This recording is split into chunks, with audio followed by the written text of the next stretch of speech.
प्रिय विद्यार्थी, Hindi with Holi spirit में आपका फिर से स्वागत है।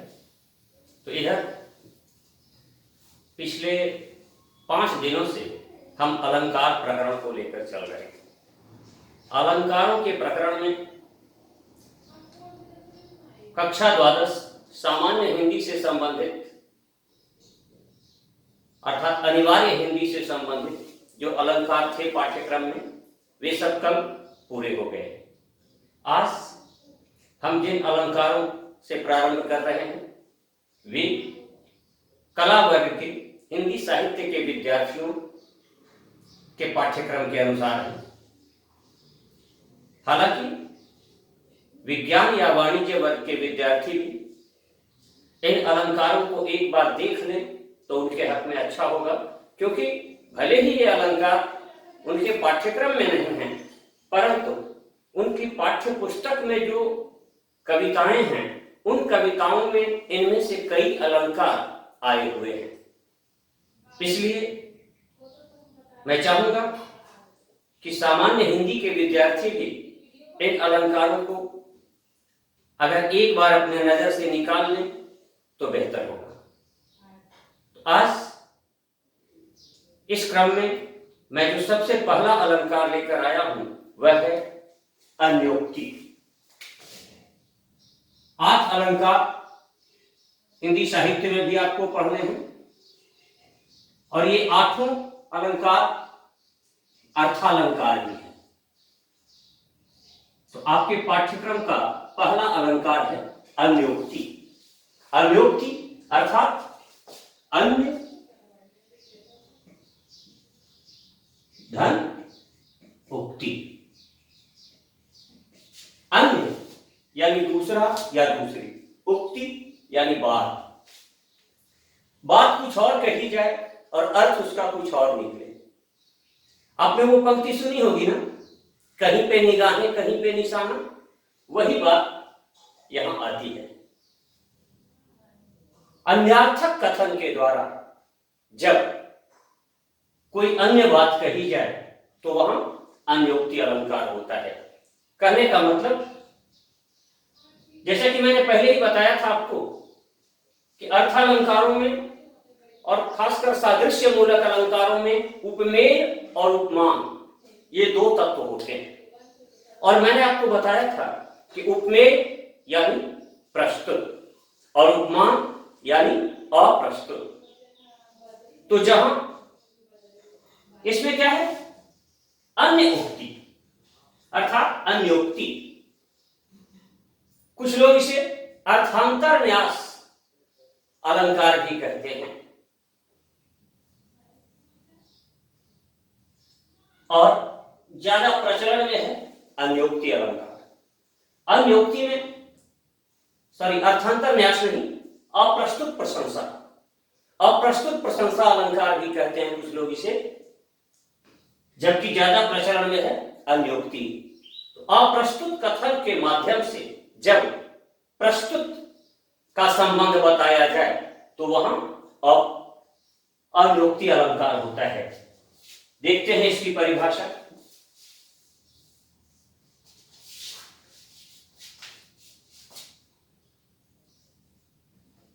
जहां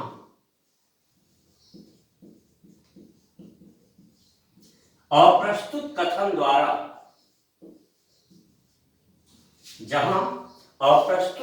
द्वारा प्रस्तुत का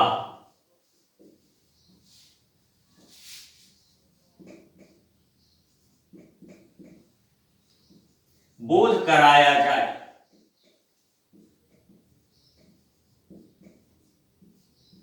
वहां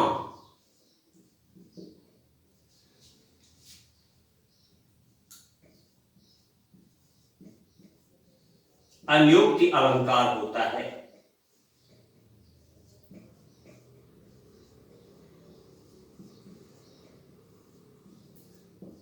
वहां अन्योक्ति अलंकार होता है।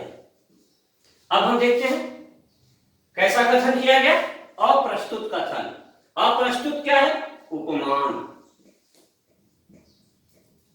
और प्रस्तुत उपमेय। यानी जहां उपमान की बात की जाए और उपमेय के बारे में बताया जाए, प्रकट रूप में उपमान ही आए, परंतु निशाना है उधर जहां उपमेय है, तो वहां अनियोक्ति अलंकार होता है। अक्सर कई बार होता है कि किसी योग्य व्यक्ति को कर्म का फल नहीं मिलकर अयोग्य व्यक्ति को मिल जाता है किसी कारणवश, तो क्षुब्ध होकर वह कहता है, या उसकी योग्य व्यक्ति की असफलता अर्थात पात्र की असफलता और अपात्र की सफलता पर कोई क्षुब्ध होकर कहते हैं,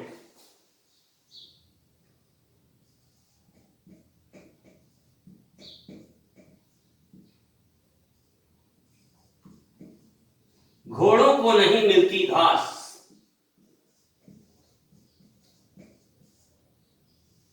घोड़ों को नहीं मिलती घास और गधे खाते हैं च्यवनप्राश।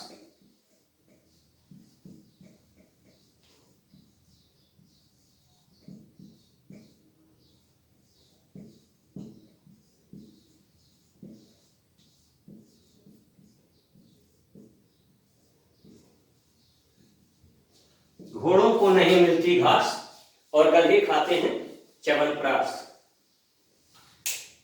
तो यहां घोड़ा भी नहीं है सामने, ना कोई गधा है सामने, है कौन? एक योग्य व्यक्ति जिसको श्रेय मिलना चाहिए था और एक अयोग्य व्यक्ति जिसको श्रेय मिल गया। तो ऐसी परिस्थिति में इस अप्रस्तुत कथन के द्वारा प्रस्तुत का बोध कराया गया है, अतः यहां अनियोक्ति अलंकार है। और भी उदाहरण हम देखते हैं, परिभाषा एक बार फिर से समझ लीजिए। जहां अप्रस्तुत कथन द्वारा प्रस्तुत का बोध कराया जाए वहां अनियोक्ति अलंकार होता है। और एक उदाहरण आपने देखा, घोड़ों को नहीं मिलती घास और गधे खाते हैं च्यवनप्राश। अब एक दूसरा उदाहरण देखते हैं।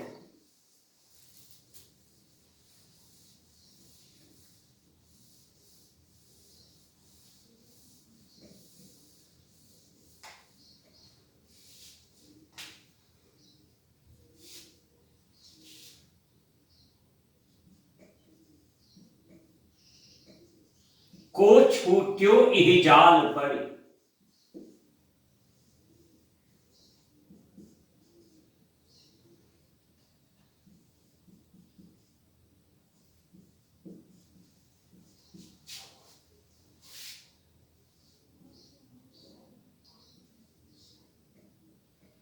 कत कुरंग अकुलात,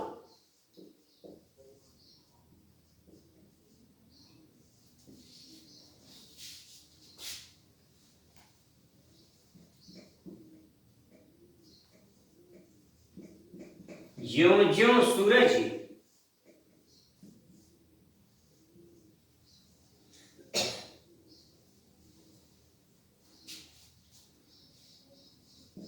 भजियो चाहत,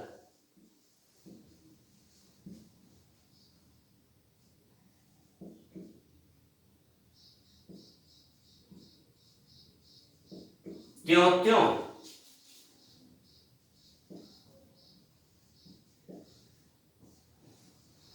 उर्झत जात, को छूट्यो इहि जाल पड़ी, क्यों कत कुरंग अकुलात। कुरंग अर्थात हिरण। हे किरण, हे हिरण, तुम क्यों अकुला रहे हो? इस जाल में फंसने के बाद आज तक कौन छूटा है? एक बार इस जाल में फंसने के बाद, शिकारी के जाल में फंसने के बाद, जो उस जाल को सुलझा करके जितना ही जाल से निकल करके भागना चाहता है उतना ही उस जाल में उलझता जाता है। तो न तो वहां कोई हिरण है न कोई जाल है। यहां इस अप्रस्तुत कथन के माध्यम से संसार में सांसारिक बंधनों में लिपटे हुए, पारिवारिक माया मोह के बंधनों में लिपटे हुए लोगों को यह बात कही गई है कि सांसारिकता रूपी जाल में पड़कर हे मानव मन रूपी हिरण या मानव रूपी हिरण तुम क्यों अकुला रहे हो? आज तक इस जाल में पड़ने के बाद आजीवन इससे कोई नहीं निकल पाया है। जो जितना ही इस सांसारिकता के जाल को, सांसारिक झंझटों को सुलझा करके उससे बाहर निकलना चाहता है, उतना ही उसमें उलझता जाता है। तो यहां भी अप्रस्तुत कथन किया गया है और उसके माध्यम से प्रस्तुत का ज्ञान कराया गया है, प्रस्तुत का बोध कराया गया है। यहां हिरण, जाल, सुलझना, उलझना, ये सब उपमान के रूप में है, परंतु इनके द्वारा उपमेय का कथन किया गया है। अतः यहां भी अनियोक्ति अलंकार है।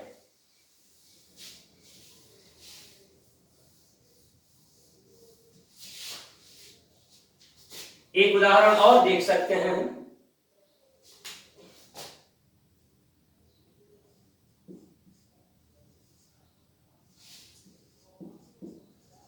माली आवत देख के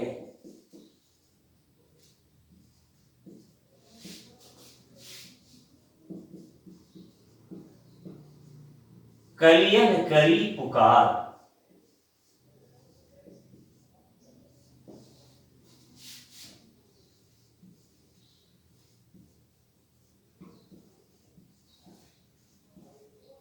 फूले फूले चुन लिए,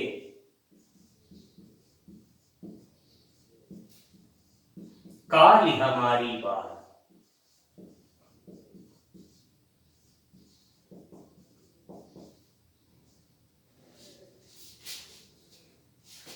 अब यहां अप्रस्तुत कथन है, उपमान का कथन है कि माली को आता हुआ देखकर कलियों ने आपस में पुकार की, यानी आपस में चर्चा की कि जो खिले हुए फूल थे वे माली के द्वारा चुन लिए गए और कल हमारे चुन लिए जाने की बारी है। जबकि प्रस्तुत कथन क्या है यहां, प्रकट बात क्या है यहां कि माली यानी काल, किसी व्यक्ति का काल आने पर कलियन यानी जीवित व्यक्ति, जो जीवित व्यक्ति हैं, जो उसकी शव यात्रा में गए हैं या उस मृत व्यक्ति के घर गए हैं या उसकी चर्चा की जा रही है, तो जो जीवित व्यक्ति हैं वे चर्चा करते हैं कि आज जैसे फूल खिलने के बाद चुन लिया जाता है, तोड़ लिया जाता है, वैसे आज उसकी आयु पूरी हो गई और उसका काल आ गया। कल हमारी भी आयु पूरी होगी और हमारा भी काल आ जाएगा। तो यहां अप्रस्तुत कथन के माध्यम से जो प्रस्तुत के साथ उसका संबंध बताया गया है, प्रस्तुत का वर्णन किया गया है, उसके कारण यहां अनियोक्ति अलंकार है। तो इन तीन उदाहरणों के माध्यम से आप अच्छी तरह समझ गए होंगे कि अनियोक्ति अलंकार क्या है। अब हमारा अगला अलंकार है समासोक्ति।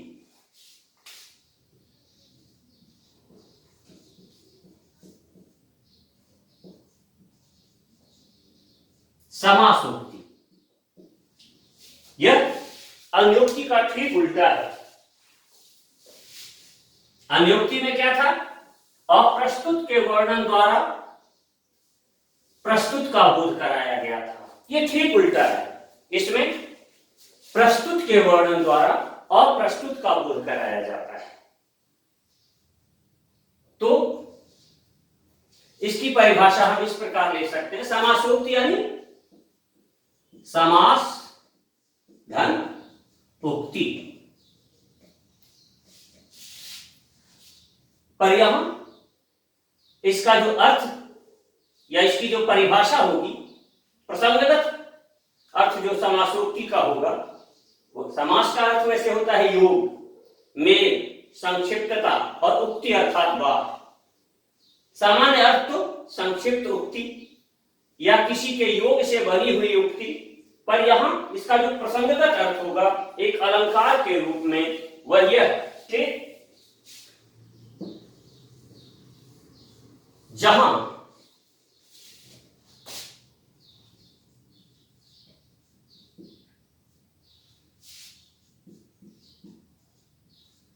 प्रस्तुत कथन द्वारा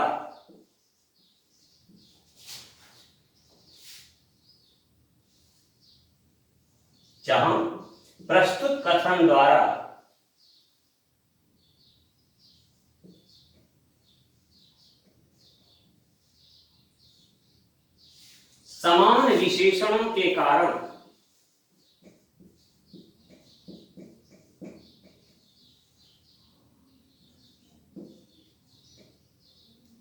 या समान विशेषणों के माध्यम से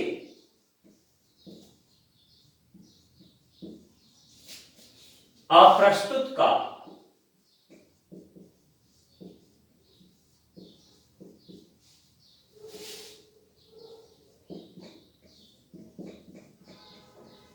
बोध कराया जाए, वहां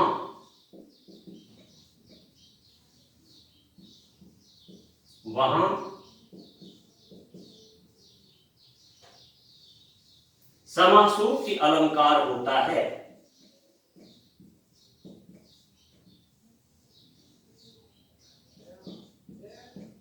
वहां समासोक्ति अलंकार होता है प्रस्तुत कथन द्वारा, यानी बात तो उपमेय की जाए, प्रकट रूप में उपमेय की बात की जाए, परंतु इशारा उपमान की ओर हो, तो वहां क्या होगा? समासोक्ति अलंकार होगा। अर्थात जहां प्रस्तुत कथन द्वारा अप्रस्तुत का बोध कराया जाए, वहां समासोक्ति अलंकार होगा। अब एक से दूसरे का संबंध हम कब स्थापित करेंगे? जब उनमें साधारण धर्म की समानता होगी, तो समान विशेषणों के माध्यम से ही कर सकते हैं। उसके बिना तो हम उपमेय और उपमान की तुलना कर ही नहीं सकते हैं, उपमेय और उपमान का संबंध बना ही नहीं सकते हैं। तो यहां हम यही देखते हैं कि जहां प्रस्तुत कथन द्वारा समान विशेषणों के माध्यम से अप्रस्तुत का बोध कराया जाए, वहां समासोक्ति अलंकार होता है। तो ये ठीक उल्टा है ना अन्योक्ति के। अन्योक्ति में क्या था? अप्रस्तुत कथन द्वारा प्रस्तुत का बोध कराया गया था, और यहां क्या है? प्रस्तुत कथन द्वारा अप्रस्तुत का बोध कराया जा रहा है। उदाहरण के लिए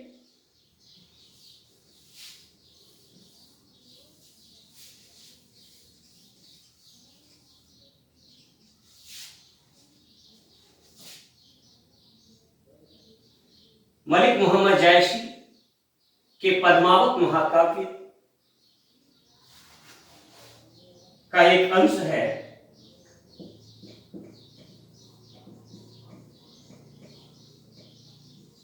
सो दिल्ली वह निबहुर देसु,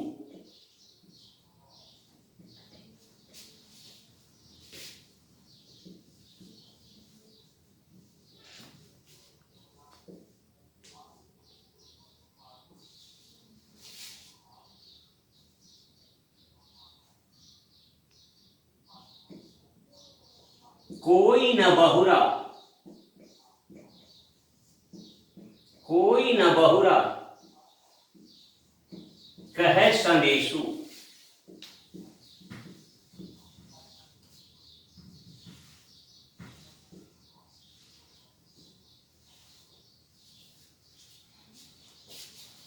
जो गबन है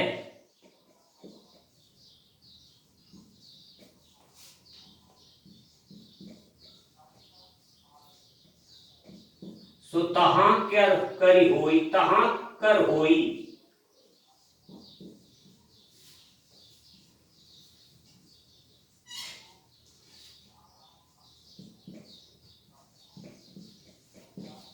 जो आवे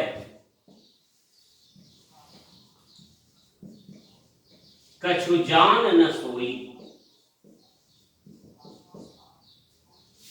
ये प्रसंग तब का है जब अलाउद्दीन खिलजी राजा रत्नसेन को बंदी बनाकर दिल्ली ले गया था और उस समय उसके वियोग में रानी पद्मावती रो रो के कहती है, सो दिल्ली। वह दिल्ली क्या है? एक निबहुर, बहुरना यानी फिरना, लौटना, और निबहुर, नी यानी नहीं। वह एक ऐसा देश है जहां से आज तक कोई नहीं लौटा है, कोई न बहुरा। वहां से आज तक मेरा प्रियतम गया कैद होकर के, वो वहीं पड़ा है, और जो भी गए कोई नहीं लौटा जिससे मुझे उसका संदेश प्राप्त हो जाए। जो गबने, गबने यानी गमन किया, जो भी गया सो तहांकर होई। जो गया वह वहीं बस गया, वहीं रह गया, वहीं का होके रह गया। और जो आवे, अगर कोई लौट के आता भी है वहां से, कछु जान न सोई, पर कोई अगर वहां से आता भी है तो उसके बारे में कोई कुछ भी नहीं जानता है, किसी को कुछ भी नहीं मालूम है। तो प्रकट में तो यह बात है, लेकिन यहां इसका एक दूसरा अर्थ लिया गया है, एक अप्रस्तुत अर्थ लिया गया है। ये तो प्रस्तुत कथन है, लेकिन जैसा कि आपको पता है कि पद्मावत काव्य सूफी काव्य धारा का प्रतिष्ठित काव्य है, और सूफी काव्य धारा में इश्क मजाजी को इश्क हकीकी में बदलने का प्रयास किया गया है। लौकिक प्रेम कथा को पारलौकिक प्रेम से जोड़ा गया है, यानी सांसारिक वर्णन को आध्यात्मिक स्वरूप दिया गया है। लौकिक प्रेम कहानी को आध्यात्मिकता के सांचे में ढाल, अर्थात परलोक, ईश्वर का लोक। दुनिया से जो चला जाता है वह लौट कर नहीं आता है। वह दिल्ली किसका प्रतीक है? परलोक का। प्रस्तुत वर्णन है दिल्ली, लेकिन और रत्नसेन कहां गया है? दिल्ली। लेकिन यहां आत्मा गई परमात्मा के लोक में, तो वहां से उस देश से चिट्ठी न कोई संदेश, जाने वह कौन सा देश जहां तुम चले गए। वो स्थिति यहां है कि वहां से लौटकर कोई नहीं आता है, कोई ना बहुरा। अच्छा, जो गया वो तो नहीं आया, कोई बात नहीं, कोई दूसरा भी वहां से लौटकर नहीं आया है जो कि उसका संदेश बता दे। हमारे घरों से, हमारे परिवार से, हमारे समाज से, या इस पूरी दुनिया से जो भी आदमी चला जाता है वह कहां गया, क्या हुआ, हम अपनी कल्पनाओं में स्वर्ग नरक पुनर्जन्म की जितनी बातें कर लें, पर हमें कुछ नहीं मालूम कि जो गया वह कहां गया, वह किस हाल में है।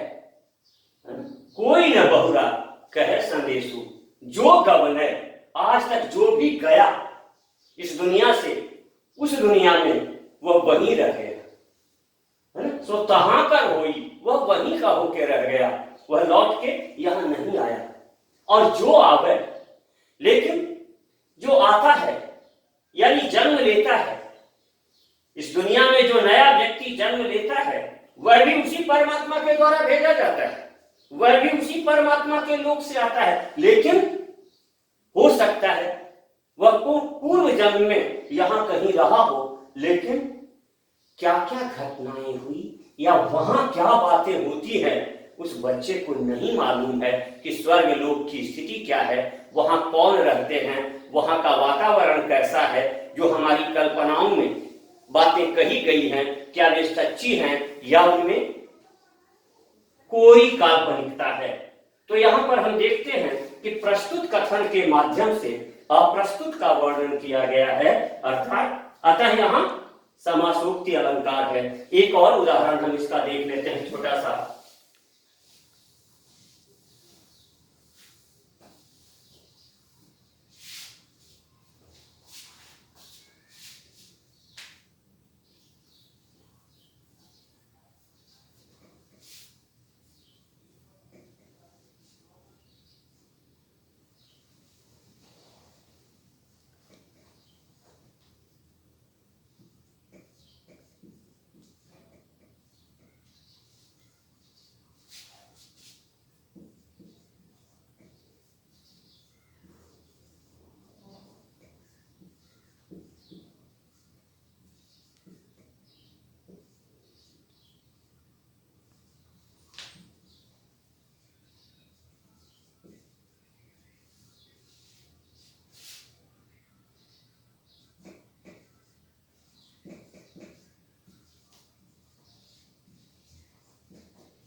वह सुंदर कुसुम धूल में यूं पड़ा है, नियति तुम्हारा नियम बड़ा ही कड़ा है।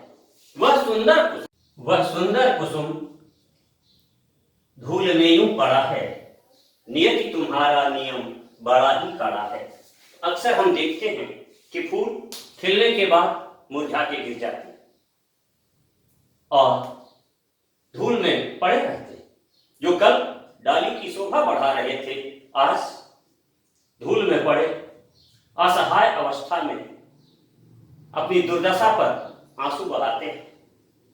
यहां नियति का यानी भाग्य का, कुदरत का एक बड़ा ही कठोर नियम है कि जो आता है उसे जाना पड़ता है। किसी युवक की अचानक मौत हो जाती है और उसकी मौत पर लोग, वह युवक कैसा है, एक सुंदर फूल की तरह है, तो उसकी मौत पर उसकी उपमा एक फूल से देते हुए उसके मृत शरीर, जो कि एक तरह से पंचतत्व में विलीन होने की स्थिति में है, उसकी चर्चा की जा रही है। हाँ, नियति यानी भाग्य, किस्मत, कुदरत, प्रकृति, तुम्हारा नियम बहुत ही कड़ा है। उसके नियम में किसी का कोई हस्तक्षेप नहीं चलता, किसी की कोई मर्जी नहीं चलती, जो कुछ चलती है उसी की चलती है। तो यहां भी प्रस्तुत का कथन किया गया है, फूल की चर्चा की गई है, धूल में पड़े हुए, डाली से टूटकर गिरे हुए फूल की चर्चा की गई है, परंतु इस प्रस्तुत कथन के द्वारा अप्रस्तुत किसी की कमसिन अवस्था में, युवा अवस्था में मृत्यु हो जाने के दर्द को दर्शाया गया है और यहाँ प्रकृति के कठोर नियम पर अफसोस व्यक्त किया गया है। इसीलिए प्रस्तुत कथन के माध्यम से अप्रस्तुत का बोध कराए जाने के कारण यहाँ पर समासोक्ति अलंकार है। तो जहां तक मैं समझता हूं, आप आज के इन दोनों अलंकारों को भली भांति समझ गए होंगे और अगर कोई कठिनाई हो तो मैंने पहले भी आपसे कह रखा है कि आप मेरे व्हाट्सएप नंबर पर, मेरे फोन नंबर पर या कमेंट बॉक्स में जाकर अपनी समस्या दर्ज करा दें। मैं तुरंत ही आपकी समस्या का समाधान करा दूंगा। और आप सबसे एक बार फिर निवेदन है कि यदि आपने अभी तक हमारा चैनल सब्सक्राइब नहीं किया है तो इसे सब्सक्राइब कर लें, ताकि आपको आगे से आगे हमारे सारे नोटिफिकेशंस मिलते जाएंगे। तो holy spirit senior secondary school Paota B road Jodhpur, जो कि पश्चिमी राजस्थान का एक अग्रणी शिक्षण संस्थान है, उसके द्वारा संचालित ऑनलाइन हिंदी क्लासेस की कड़ी में एक बार फिर से हिंदी विद होली स्पिरिट में शामिल होने के लिए आपके प्रति आभार व्यक्त करता हूं। धन्यवाद। फिर मिलेंगे।